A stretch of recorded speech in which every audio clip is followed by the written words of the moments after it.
We actually initiated the Blockchain Breakfast Club a few months ago to bring together enthusiasts, investors, entrepreneurs, developers from the blockchain community who are eager to learn more about some of the promising projects that we've identified in the ecosystem.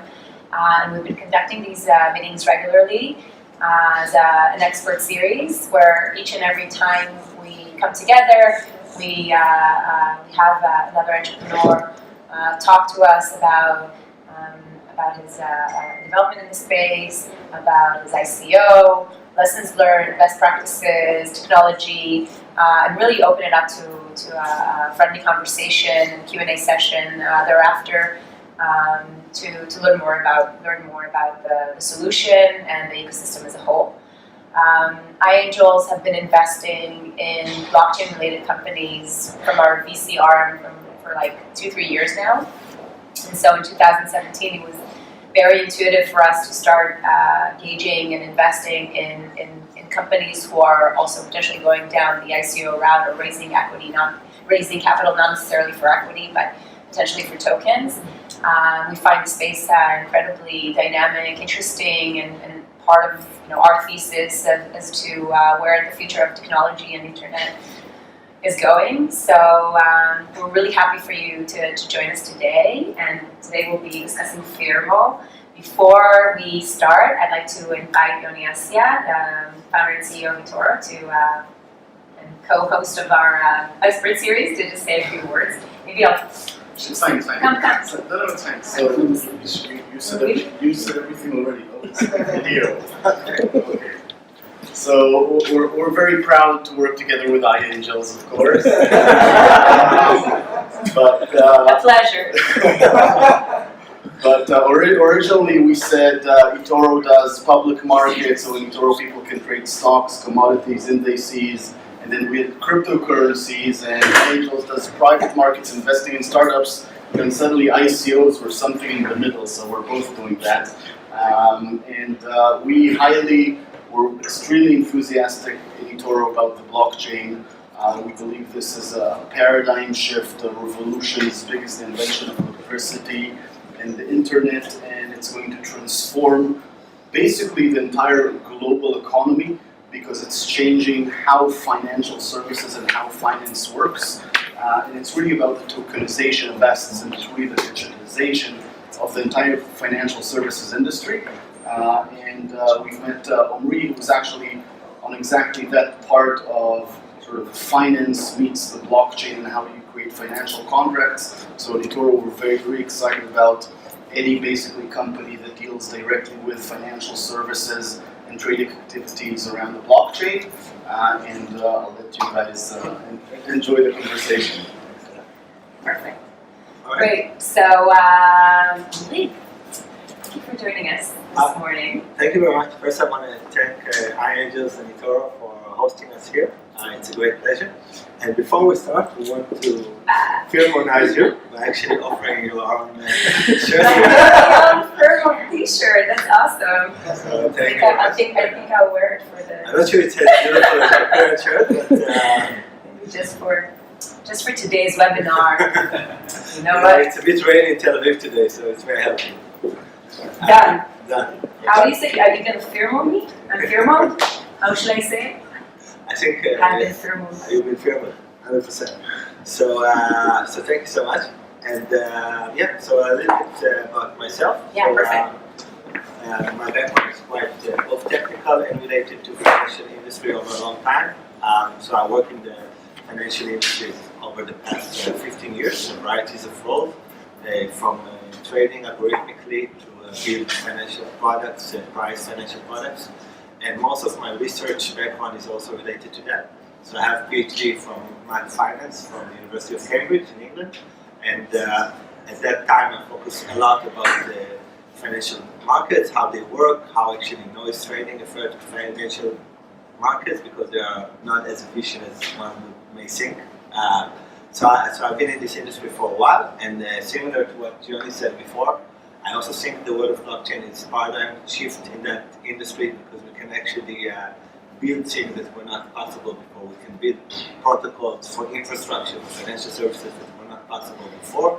between a variety of players within this industry.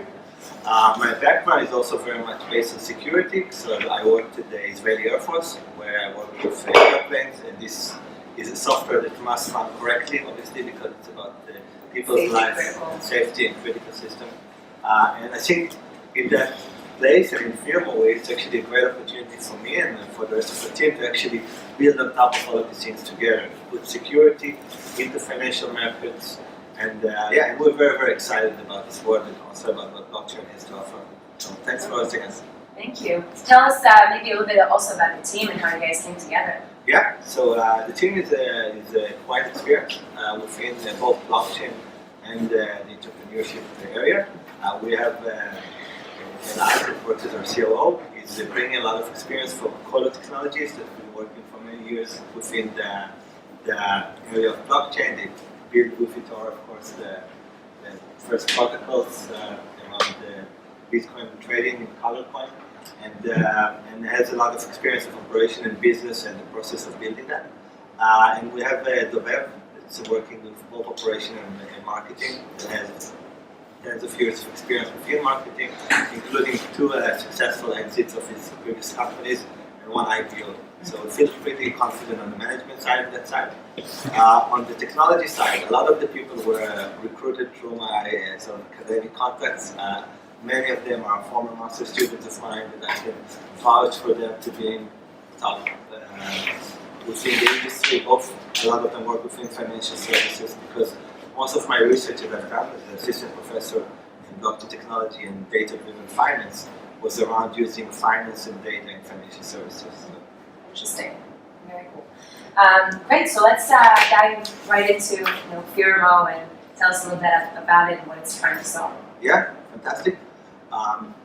Maybe I'll bring my computer so I can show a couple of slides as we discuss it, because I think that one of the first challenges we are dealing with in the crypto economy today, and I think many of us feel it, especially nowadays, is the issue of volatility, right? So while we have seen a very high market capitalization, especially this year, this created around cryptocurrencies.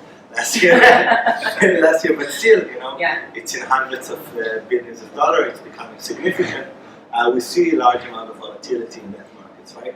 And I guess in general, in traditional markets, we have seen volatility before, and people see volatility not always as a very great feature of financial markets. And in part, volatility could be solved to some extent with the use of financial derivatives, which offer people great tools to hedge a lot of the risk based in financial markets. And in the traditional market, this financial derivatives is a huge part of the economy. Actually, the largest number that I mentioned today, but I won't mention in the presentation because it's not transaction-based, is $1.2 quadrillion market for financial derivatives. So it's $1,200 trillion, right? It's more than 10 times the global GDP, which is affiliated with financial derivatives, because they are a very useful way for people to actually hedge some of the risk. And specifically, we'll take some of the example in a little bit. And the transaction base around this is also quite high. So 11 trillion in half a year, it's about 1/6 to 1/7 of the total amount of assets that are created in financial markets. But obviously, the volatility issue is the most talked about issues in blockchain in general. All over the place, right? And I think once we are able to create the right tools for people to prevent volatility and to hedge against it, we'll see a lot of the traditional players coming in. And then really the potential that we see today around blockchain will really come through, because once you have the biggest banks all transferring their infrastructure from the traditional infrastructure today, very centralized in-house or base, to a more shared databases and shared blockchain, I think this will be super exciting. But obviously, these players are ultra-conservative. It's very good that they're ultra-conservative because they mention our pension and a lot of these elements, and they are waiting for an infrastructure that will enable them to do it and to reduce the volatility within this market. Maybe I'll take a quick example just to explain what we mean about hedging volatilities in traditional markets. And we'll take just the example of potentially milk makers or a person that is in the business of building ice creams. I mean, we'll take it just to make it very banal and simple. This person may be highly affected by the price of milk, right? And in markets which are as volatile as what we see today, a person like that wants to ensure that in half a year, based on their current production within the business, they can control the prices of milk. And they can have the prices of milk that they wish for. And in that regards, they want to somehow guarantee a direct line that will show them today what will be the prices they're actually able to conduct the operations based on these prices. But in a very, very volatile market, that may be a challenge. And the introduction of futures and infrastructure for that can actually enable ways to reduce volatility within this market. And we're super excited about it. So tell us, how do you solve this problem? What do you do? So we actually focus on three criteria when we're solving these problems. One criteria is security, because now when we're discussing contracts which are not cash-based at the moment, right? Of course, cash-based may have a lot of volatility in it, but when we move to contracts that's going to rely on 2 or 3 or 4 months agreements, we need to create very secure infrastructure for that. We use formal verification for that. These are tools that are massively used within critical time systems, such as we see it a lot in the airplane industry. So when I work in the Air Force, we use formal verification for aircraft, because this is mission critical, and it's not ideal if the computer would restart in the middle of when the airplane's in the air, right? If the computer restarts in this presentation, it may be a bit embarrassing, but it's not critical. The second thing we look into that is simplicity, because when you build code, right, you hire developers and you do this stuff. Once the system and the ecosystem around building this code is highly complex, and I might give some example for it in a second, then we will actually see a lot of bugs, right? Because if we're writing the code is a complex process, and if we're in a decentralized economy, we're signing a contract as a multi-party element where people do not trust each other, that's a very, very risky business. We'll give a couple of examples of that. What do we mean by the riskiness of that? And we'll take this example at the tip of the iceberg. So there are a couple of events that probably many of you have heard about in the recent year and a half that had massive effect on the crypto community in understanding that security is a serious challenge in growing them. The first one is the DAO hack. I'm sure many of you heard about it, where about $150 million were under attack. For those of you who haven't, referred to Best Web Breakfast Expert Series, and we spoke about that a little before that. Fantastic. Yeah. And I think the number is high, 150 million, but it's more higher when you think about 20% of Ether in circulation, right? If today market cap is at 140 billion, we're talking about 8 billion. 20%. Think about 20% of dollar in circulation being attacked, right? This is serious. And more recently, we've seen the priority wallets had challenges twice during the last year. And the really interesting part of it is why these are very, very critical stories. They're just the tip of the iceberg. We've seen researchers looking into almost 20,000, mentioned here 9,366 contracts, and finding vulnerabilities in roughly 45% of those. So these are critical numbers for infrastructure that is later on going to build financial services on top. So we're moving back again to dealing with good security and simplicity as ways to mitigate it. So let's talk about that a little bit, because essentially you created your own language, of course, to be able to create kind of like your own smart contracts, and then therefore alleviate some of the security issues. So let's talk about that. That's right. Maybe I'll jump a bit to give people an idea of how it looks like. So first, I'll actually, before discussing course, I might first actually look into Solidity. So Solidity is it's a normal programming language, and when you program in such language, the Ethereum, right, which is, thank you very much. Solidity is the language that is used today on top of Ethereum when people create smart contracts on top of Ethereum, and the common ways where people write smart contracts today. And it's fairly complex. Maybe it's a good business to be a Solidity developer because it's less complex, but it's also part of the source. We talked about the simplicity element. And what we envision when we're actually looking into FirmoLang, we envision a case where writing a financial contract is as simple as you see here today. Actually, the 5 lines that you see here is all what you need in order to create, in this case, a swap between into currencies. It's like writing pseudocode. It's like writing pseudocode because these are, I mean, I can get into the technicality of it, and by all means, I'm actually inviting some of you to discuss it. But in previous conversation, I was told I should keep this part short. But I'll just mention that formal verification is a method that is used to actually put security into languages, because even when you create a generally long and good language, you always have vulnerabilities in it. Actually, it's one of the things we teach students in first and second years of computer science. I think it's mentioned as Vice theorem that there will always be sort of bugs in these languages because they are very expressible. And this is the price of expressibility. So how do you deal with it? We make things less expressible. And sometimes less is more or more is less.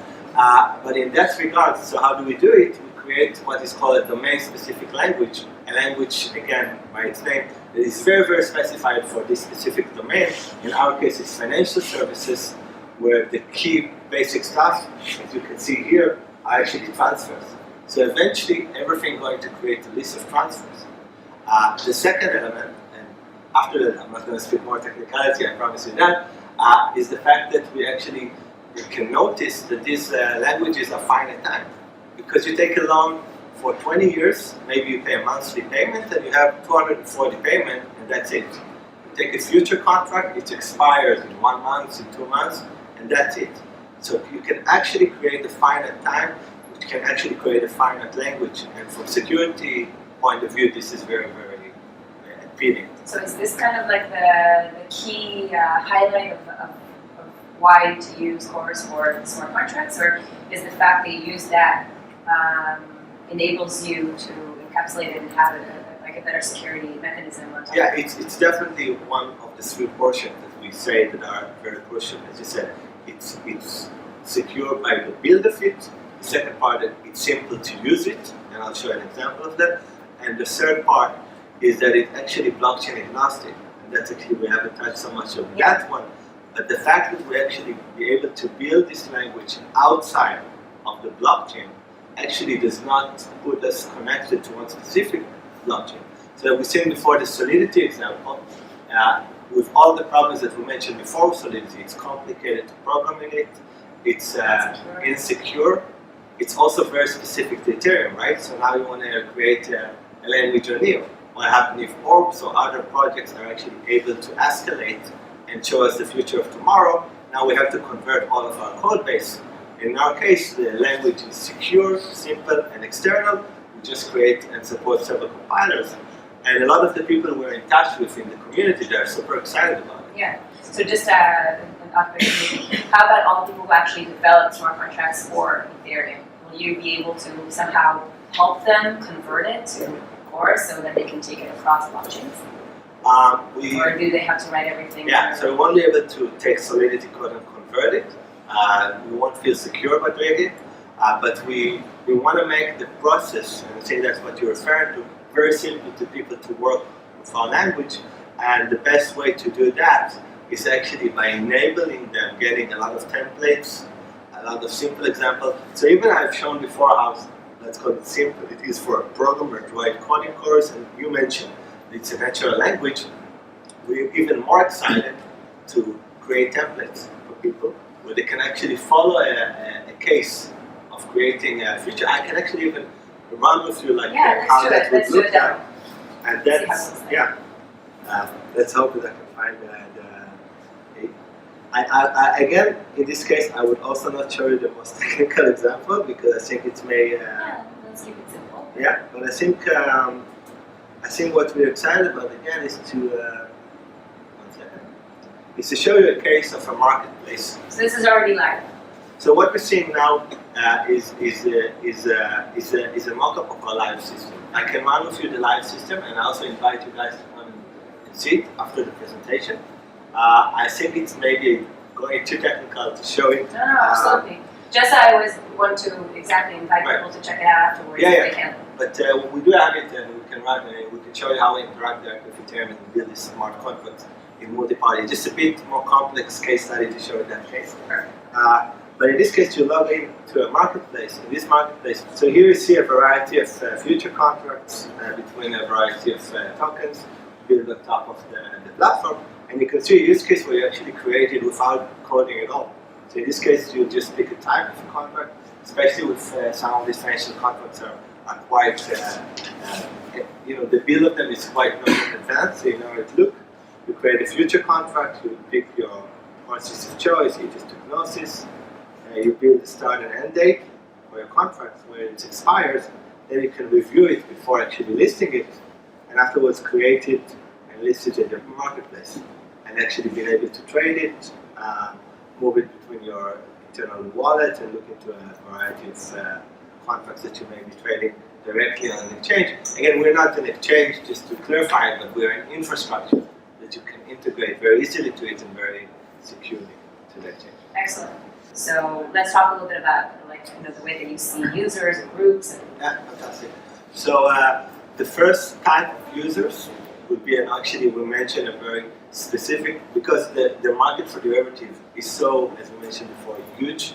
Again, $1,200 trillion in the traditional assets, and moving on semi-annually more than 10 trillion in 6 months. Yeah. Then we first focus on the financial services and enabling this huge market of derivatives.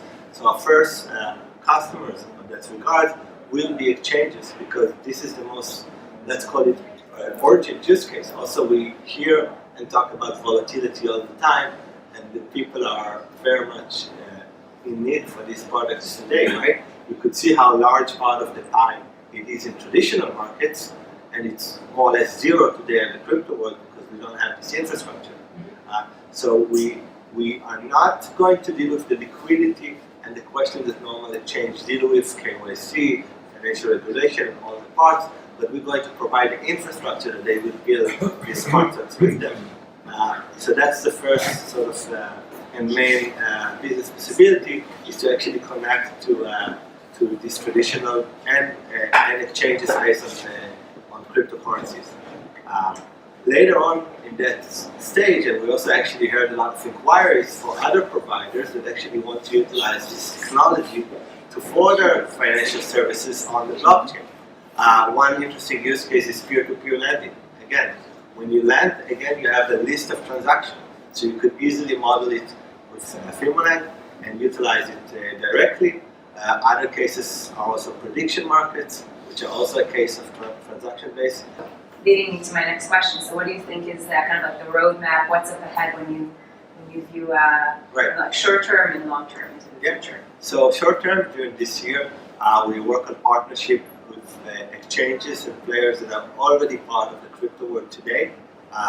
It could be centralized and decentralized exchanges around this market. We're currently in close collaboration with Bancor as a platform to actually show some of these derivatives. There are other players we're also discussing further that with. And another place that we want to focus on in the next year is actually the more traditional industries. Again, we are a bit, the main challenge here is how fast these guys are able to actually enter the space. I think that we'll see more and more of them. And we've definitely been contacted by many of the big banks interested in the technology and to see how they can utilize it.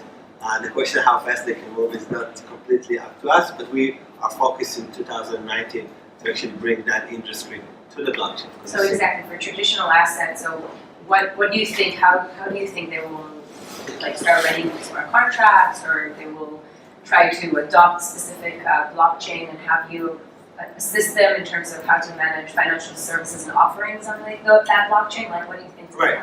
Obviously, you would expect a very careful moving in from financial players, and here it's again where we actually can utilize a lot of the way we build that and prepare for the language to go inward. The first thing is we do not actually ask them on which platform they want to work. They can pick their own blockchain of choice for us to support.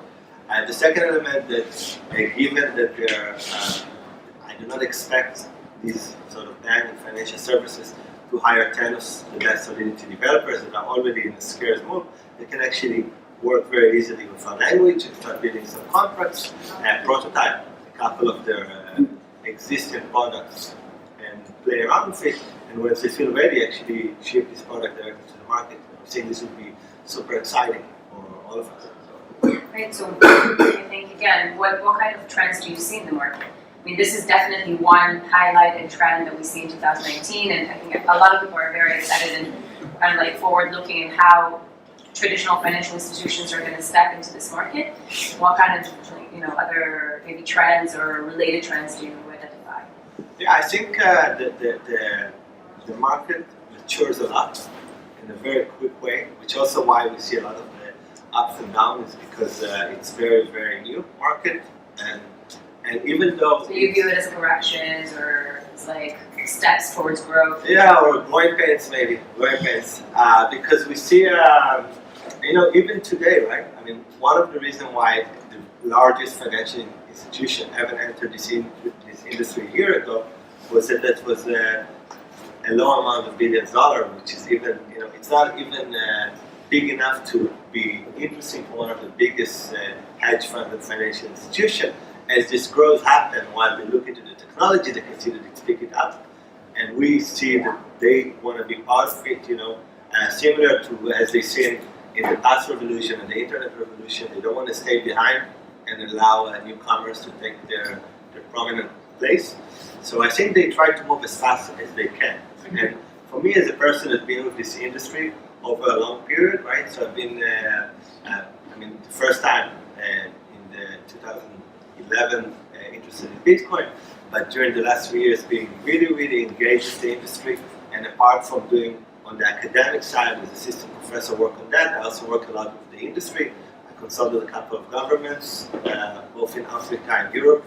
I built with Nordea, which is the biggest bank in North Europe, a KYC system.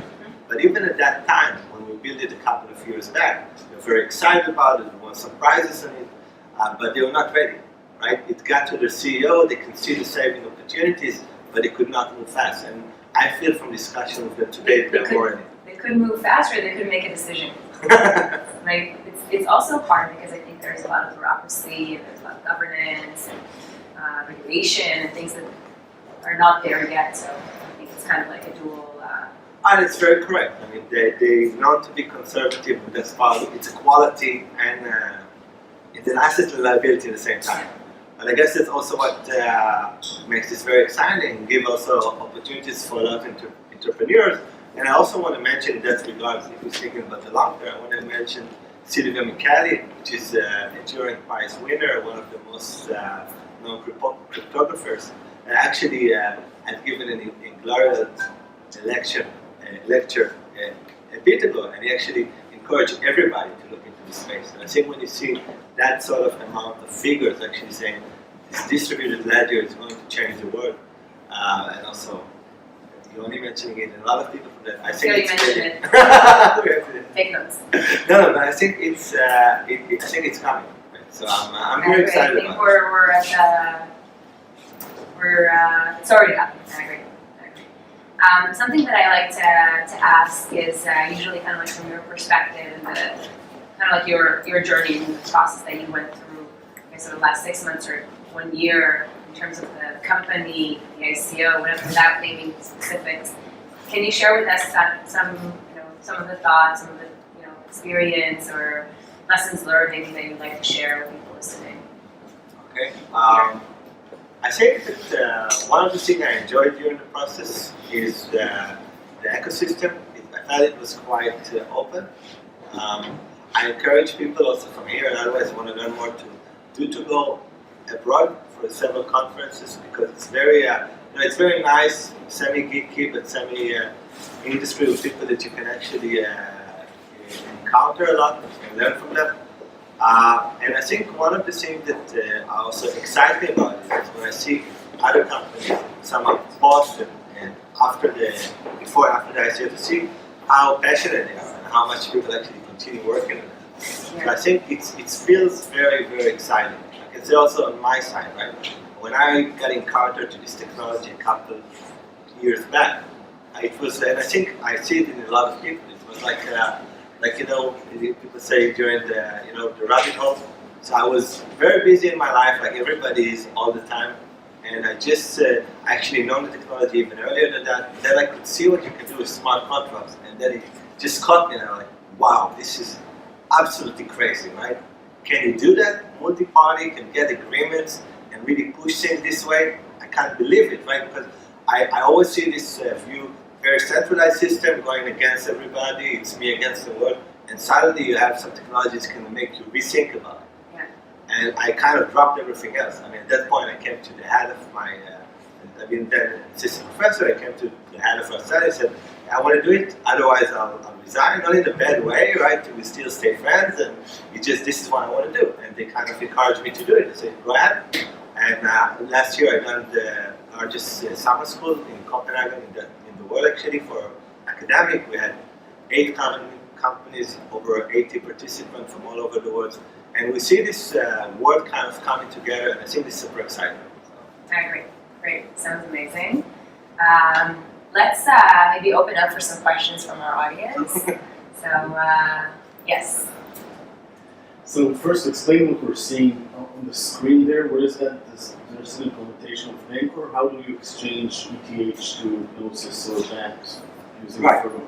So, all right, I'll show you the technical example. I try to ignore it, but you push me into that. So what you actually see is the creation of a contract. In this case, we just show how this contract is actually listed, but then maybe I'll show how this contract is actually created, right? I mean, because listing the contract is... What is the contract? Oh, right, what is the contract? to Gnosis? Right. So in this case, you exchange in the rate written here. Okay. So you exchange in this case 2 Ether to 21 Gnosis at the date written here on the 19th of January. It's a past date. And at that date, you will just make the transfer on both sides. This is basically a call option with a strike price and date. In this specific case, it's a swap. You're going to swap 2 to 21 at that date. But you can also take some example of options, and we can actually show you how that works. In options, you need to get a data feed, of course, to get the specific price at the time of expiry. Where do you get the data feed? There are 2 options. I think the best one to work with is actually Oracleize, which actually work with an API where they provide data on the blockchain. It's actually a very interesting project because they themselves are not trying to become a provider of data. So they don't say we want to be Bloomberg, but they say we want to tell you on any blockchain that you want, similar to what we talked, what kind of information we provided at any time. So you call their protocol, you get information back about the price. For example, in that case, it could be the rate between Ether to Gnosis. If it's on-chain, it's maybe more easy to find, but if it's off-chain information, say prices of Microsoft stock or something from the, let's call it the traditional world, and they will give you the number, and they will give you also a hash. And the hash they will give you, who is they? Oracleize. It's another firm. Yeah, it's another firm that deals with making What? Which also did an ICO? Actually, they don't do an ICO. They create a product that you can work with. So if I want, let's take an example, because if you're thinking about hedge funds who want to get into this space, one of the key things they really need is the ability to short. So let's say I want to short a token. How do I create a contract here to actually short a token? You'll write that, again, it's a bit about the language, and I'm not getting to the code example here, but I'll get it to you afterwards. So you'll make, you will deduct in the language what you're going to transfer to someone and what's going to be transferred back. So you can, in that case, transfer ownership of something that you not necessarily own, but you will have also a small custodian account that will actually support the potential profits as well for the players in this contract. And at the time, marginally. Yeah, which is similar. So I would say I'm putting 1 Ether to bet against Gnosis going down, and then another person would say, okay, I'm going to take the other side, put 1 Ether in, and then when the date arrives, like in a call option, then basically you will owe me money, or I will take the money out of your business. Exactly, and during the process, you can execute the contract and make sure that the margin that you have is correct. And if, of course, it doesn't exist the right way, then you close it in that position. Yeah. Yes.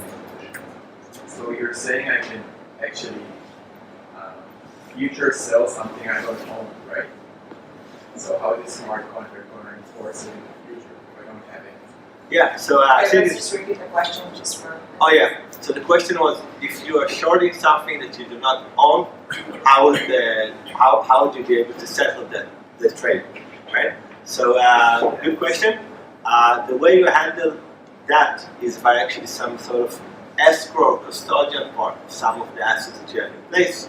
This mechanism is similar to traditional markets as well, right? When you buy a future contract, say in your favorite choice of broker, you'll also have some portion of, you may not even see it vertically when you're in your account, but some portion of your assets going to be locked for that purpose.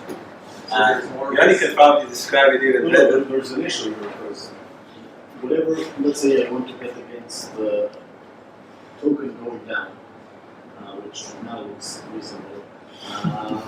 But if I'm willing to put 1 Ether to say that, let's say, Gnosis is going down, and he thinks Gnosis might go up, and he has two options, either to go and buy Gnosis or put 1 Ether and take it from me because they may be giving him a better price. But it's capped at 1 Ether. So if you think about the traditional financial world, you would have a margin account, but you would have daily reconciliation. So if the bet is moving against me, or the trade is moving against me, then I actually need to put more money in, or it's closed, and vice versa. And that's a much more sophisticated, I don't know if you can actually implement it on Ethereum, but you need to constantly, like every day or real time, constantly post more margin, or otherwise the contract will expire because it goes out of margin. Right. Maybe I'll expand a bit about that. So we currently have three mechanisms that we're dealing with to deal with the escrow part that both of you actually touch into different parts, right? One mechanism that is the most actually simple one is to say, if this process is centralized and this system is built on a centralized exchange, we may allow the exchange itself if they choose to deal with the risk management.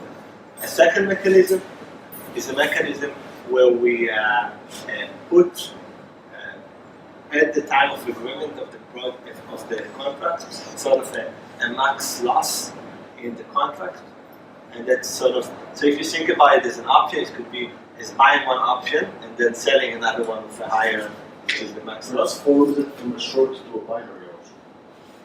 All right, it doesn't. There's no cap on shorting.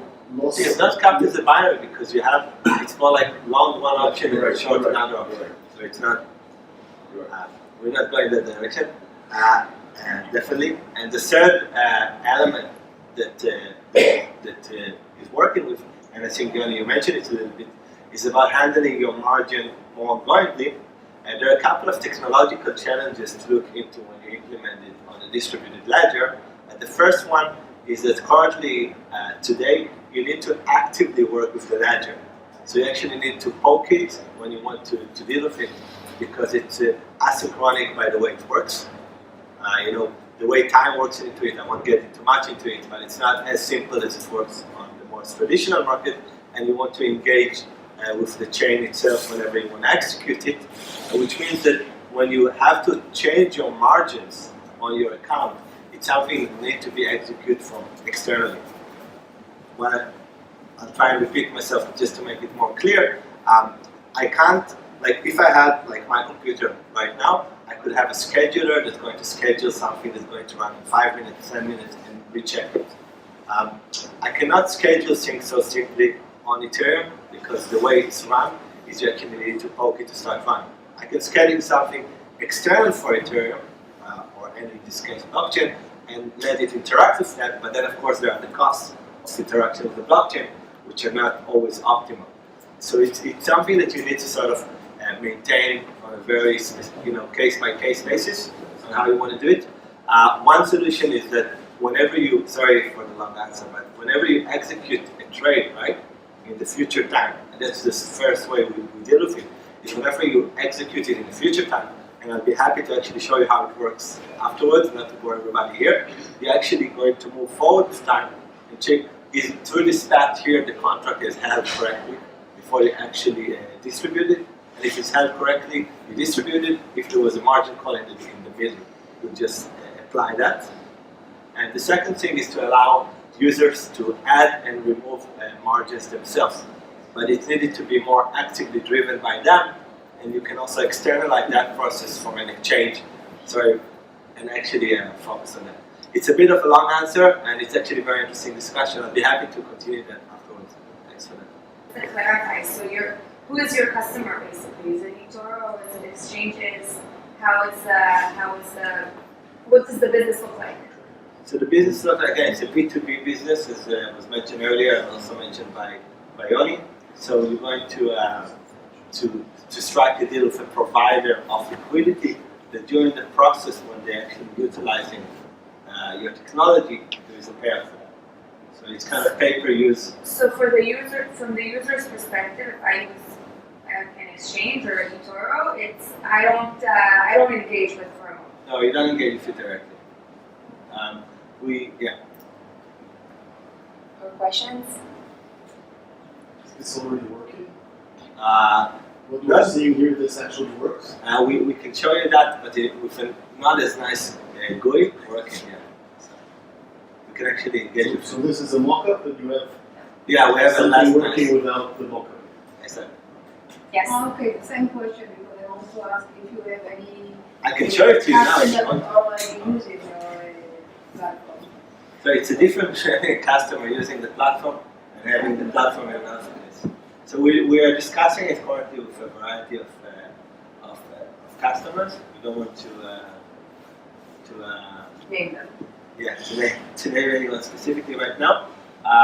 What we can mention is that at least on the decentralized world, we're reaching the agreement with banks to create on their liquidity networks on their networks.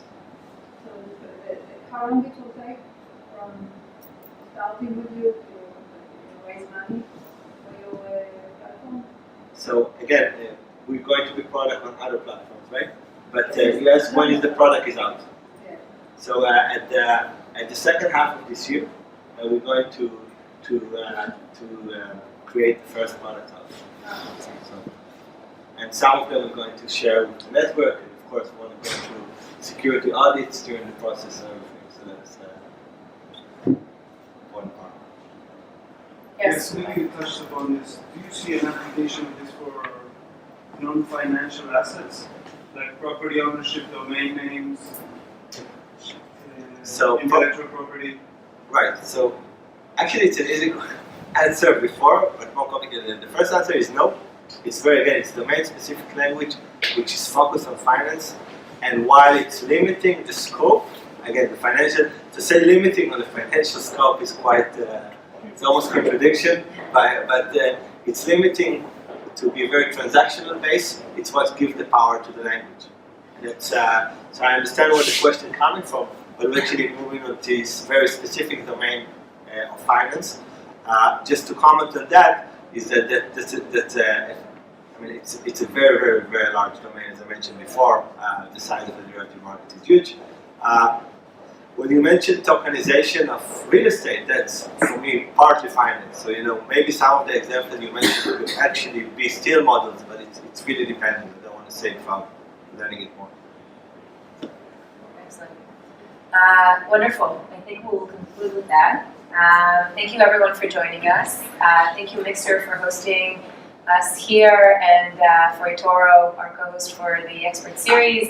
If you'd like to learn more about our research, or about Firmo, about iAngels investments, please go directly to iAngels.co, www.iangels.co, or approach myself or Agada, or my colleague, after we conclude the session. And looking forward to seeing you at the next Blockchain Breakfast Club. Thank you.